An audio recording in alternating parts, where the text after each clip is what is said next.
যুদ্ধ অশান্তি থেকে মানবজাতির কাছে শান্তির বার্তা পৌঁছে দিতে পৃথিবীতে আসেন খ্রিস্ট ধর্মের প্রবর্তক যীশু খ্রিস্ট। তবে খোদ যিশুর জন্মস্থান বেথলেহেমেই অনাড়ম্বরভাবে উদযাপন হচ্ছে বড়দিন। বুধবার রাতে পশ্চিম তীরের বেথলেহেমে প্রার্থনায় যোগ দেয় পশ্চিম তীরের মানুষ। এ সময় চার্চের যাজকরা ধর্মীয় আচার পালন করেন। বড়দিন উপলক্ষে শিশু যিশুর নানা প্রতিকৃতিতে সাজানো ছিল চার্চটি। অন্যদিকে চলমান বিমান হামলা ও আগ্রাসনের মধ্যে গাজার খ্রিস্টানরা যোগ দেয় চার্চের প্রার্থনা অনুষ্ঠানে। যুদ্ধ বিগ্রহের কারণে ধ্বংসপ্রাপ্ত চার্চের দেয়ালে ছিল না আলোর ছোঁয়া। বড়দিন উদযাপনের জন্য আমরা এখানে সমবেত হইনি, শুধু বাধ্যবাধকতার কারণে ধর্মীয় আচরণ পালন করতে এসেছি। আমি আশা করি এই যুদ্ধ শেষ হবে এবং আমরা শান্তিতে থাকতে পারবো। অন্যদিকে আরেক যুদ্ধবিধ্বস্ত দেশ ইউক্রেনেও উদযাপন হচ্ছে বড়দিন। মোমবাতি জ্বালিয়ে চার্চে যোগ দেয় নারী, পুরুষ, শিশু সবাই। তবে এদিনও সাইরেনের শব্দে নীরবতা ভাঙে চার্চের।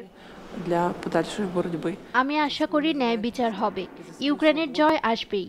এদিনে আমরা আশা করছি বিশ্ব আমাদের পাশে থাকবে।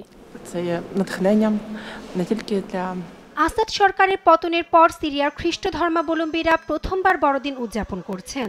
নানা ভয় আতঙ্কের মধ্যে বাসিন্দারা যোগ দেন বড়দিনের আয়োজনে। বড়দিন উপলক্ষে শহরের নিরাপত্তা ব্যবস্থাও জোরদার করা হয়। বড়দিনের শুভেচ্ছা জানিয়েছেন স্পেনের রাজা ফিলিপ। অন্যদিকে বড়দিন উপলক্ষে ভ্যাটিকানের সেন্ট পিটার্স ব্যাসিলিকার পবিত্র দরজা খোলেন ধর্মগুরু পোপ ফ্রান্সিস। এ সময় যুদ্ধবিগ্রহ বন্ধ করে বিশ্ববাসীকে শান্তির জন্য এগিয়ে আসার আহ্বান জানান পোপ।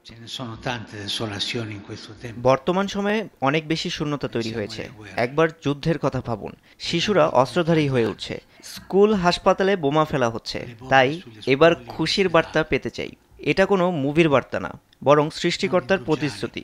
এই সময়ে আমরা আর অলস বসে থাকবো না, আমাদের পুরনো অভ্যাসগুলো ভুলে নতুন উদ্যমে জীবন শুরু করব। বড়দিন উপলক্ষে হোয়াইট হাউসে সেজেছে বর্ণিল আলোয়। মার্কিন প্রেসিডেন্ট জো বাইডেন এদিন ক্রিসমাস বার্তা দেন। নাসরিন আক্তার, নিউজ ডেস্ক, দেশ টিভি।